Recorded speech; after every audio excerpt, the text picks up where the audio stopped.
Marty, thank you for being here again to play for us. We are grateful for your presence in our midst as Bob and Linda are gone. Our gospel lesson this morning is from the Gospel of John, chapter 6, verses 1 through 21. After this, Jesus went to the other side of the Sea of Galilee, also called the Sea of Tiberias. A large crowd kept following him because they saw the signs that he was doing for the sick. Jesus went up the mountain and sat down there with his disciples. Now, the Passover, the festival of the Jews, was near. When he looked up and saw a large crowd coming toward him, Jesus said to Philip, "Where are we to buy bread for these people to eat?" He said this to test him, for he himself knew what he was going to do.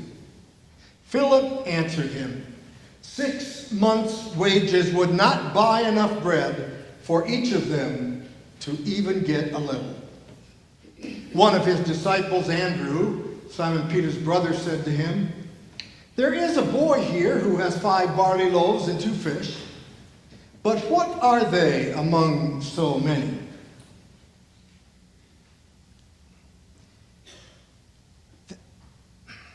Jesus said, "Make the people sit down." Now there was a great deal of grass in the place, so they sat down, about 5,000 in all.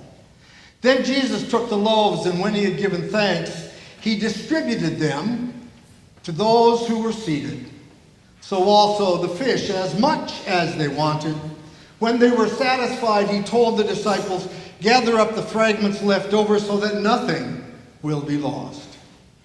So they gathered them up, and from the fragments of the 5 barley loaves left by those who had eaten, they filled 12 baskets. When the people saw the sign that he had done, they began to say, "This is indeed the prophet who has come into the world." When Jesus realized that they were about to come to him and force him and make him king, he withdrew again to the mountain by himself. When evening came, his disciples went down to the sea, got into a boat, and started across the sea to Capernaum. It was now dark, and Jesus had not yet come to them. The sea became rough because a strong wind was blowing.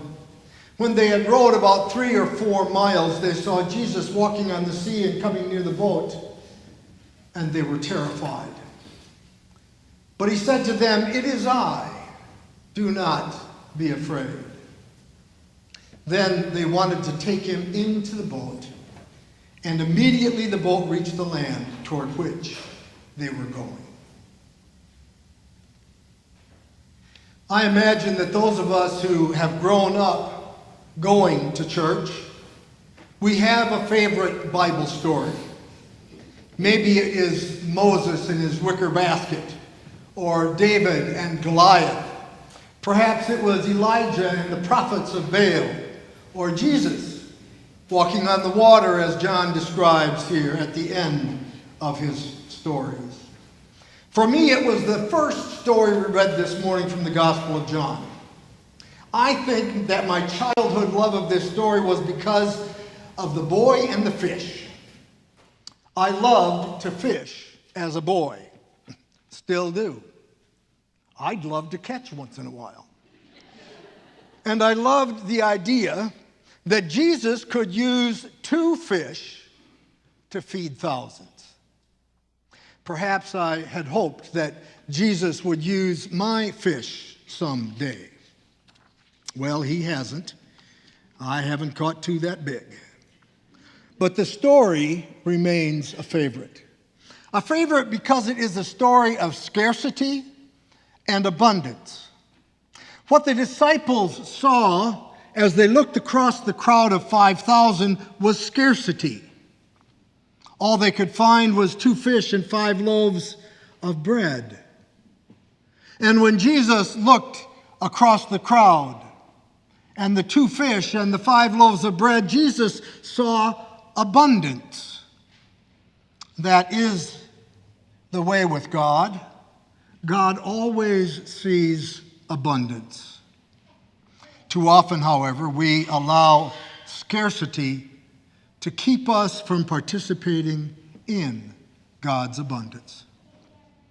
I am sure the young lad didn't expect Jesus to feed the entire crowd with his lunch. But whatever he thought, he still gave his small lunch of barley bread and fish. Scarcity and abundance are not just popular words these days. They are strong words, powerful words, words that shape the way we act and think. There was a time, I think, when we as a nation believed in abundance. We believed that we had more than enough and plenty to spare. We were the breadbasket of the world. Immigrants thronged to this land to share in our abundance, and we are all the products of ancestors who came to this world. American farmers produce more food per acre than any in the world. And because of our abundance, we have willingly participated in international treaties to share our abundance. As we saw it, Americans lived in abundance. The rest of the world lived in scarcity, and it was our responsibility to share our abundance. Doing so was what we believed would make America great. I think that's how Jesus viewed life. But rather than thinking that he or his part of the country or his entire nation was a source of abundance, Jesus knew that God is the source of all abundance. And that means that even in times when it seems that scarcity rules the day, there is still abundance if one only knows where to look. Jesus could see abundance in one child's lunch. He could see abundance in a woman's jar of oil. He could see abundance in a Samaritan well. He could see abundance in a loaf of bread and a chalice of wine. Times have changed in America. It didn't start in the last 18 months as some would have us believe. The lure of scarcity has long been embedded in our DNA. All one need do to see a demonstration of our addiction to scarcity is to go to Kroger's and check out the bread, milk, and egg aisles whenever there's even a chance of snow. The whole idea of closeout sales is a driver of scarcity. We better get there quick, for whatever it is, the store is closing and we don't want to be out of whatever it is that they're selling. I think the recent fights over the pensions can be seen as an example of scarcity. There simply isn't enough to go around. There's no more money that can be raised. People don't want to pay higher taxes, and people don't want to have their pension at risk. Of course, all of those are a lie. So what do we do when the resources seem so scarce? When I read the gospel story, I like to think of the boy's willingness to share his lunch as a catalyst for others to share their lunches. The miracle is more than 2 fish and 5 loaves of bread to feed thousands. It's that a little boy's act of generosity nurtured the willingness of others. And when all was said and done, there were 12 baskets of leftovers. Marty asked me just before coming into church, what they did with the leftovers. Have you ever thought about that? I never have. Thanks, Marty. You can just go back to South Frankfort Presbyterian.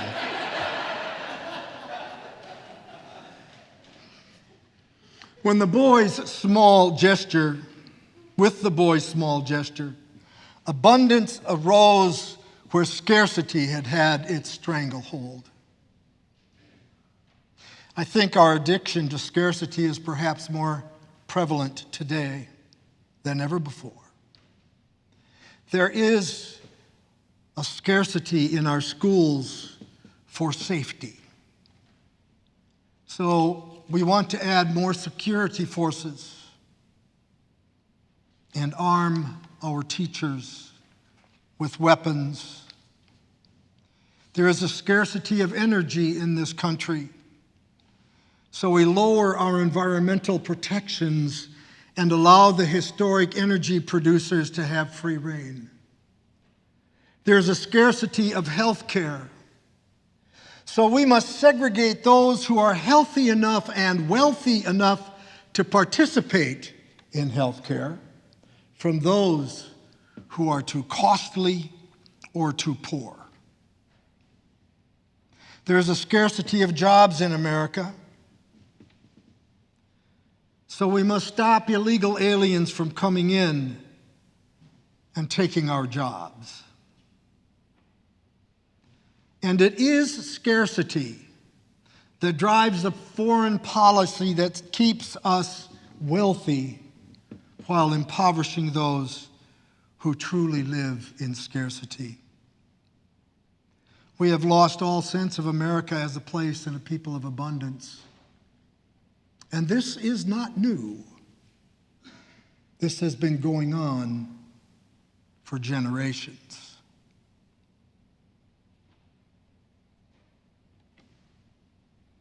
But there are places, there are hideouts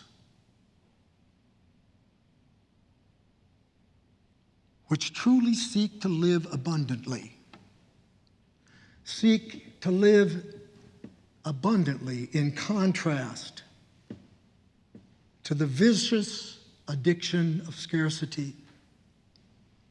On the forefront of such places, the hideout for such places are churches like ours. We think we have enough food on Wednesday evening to feed whoever comes through the door, whether they can pay or not, whether it be 15 or 45. And I'll bet if 145 came, we'd find a way to feed them. We think that there's enough food on our shelves at home and in our refrigerators that we can bring some to church to share with the women's shelter, the Simon House, the soup kitchen, and the food pantry. We think we have enough money that we can give a healthy portion to the church so that the church can act on our behalf and in the name of Jesus, bringing 5 loaves and 2 fish to our community and beyond. We think we have enough time and skills to go on mission trips and enough extra to send our young people so that they too can get a taste of God's abundance when all they hear and see is scarcity calling their names. We have enough talent and energy that we can give our ministers the opportunity to get away and recharge their batteries so that they can be refreshed in their ministry. We think that this table, with its single loaf of bread and a small chalice of wine, can feed the hunger in the spirits of all who may come, bringing forgiveness and a resurrected understanding of God's amazing abundance. And God's abundance is still waiting for us to drink more deeply. The writer of Ephesians knew that the way to faith is the way of, yes, abundance. He knew of the abundant riches of God's glory. She knew that abundant strength comes from faith rooted in and grounded in God's love and God's generosity through Jesus Christ. He knew that the abundant power and comprehension, the height, the breadth, the depth, the length, all of that is God's abundance. I was thinking while we were praying down here, I always come up with things too late. I was thinking I should have taught them the song Deep and Wide, and we could have done it deep and wide, there's a fountain flowing deep and wide. And we could have done it deep and wide, because that's the scarcity model. That's the scarcity model, that God's love is only that deep and only that wide. And the writer of Ephesians knew that through the power of the Word made flesh was being resurrected in us. That we are able to accomplish abundantly more than we could ever ask, than we could ever imagine. Friends, First Christian Church has been living out of abundance for many, many years. And I believe that we still are. But I believe this world is selling scarcity with more aggression than ever before. And the church must stand in the breach and say that we don't have scarcity, that we have abundance. That God's love is greater than all our needs.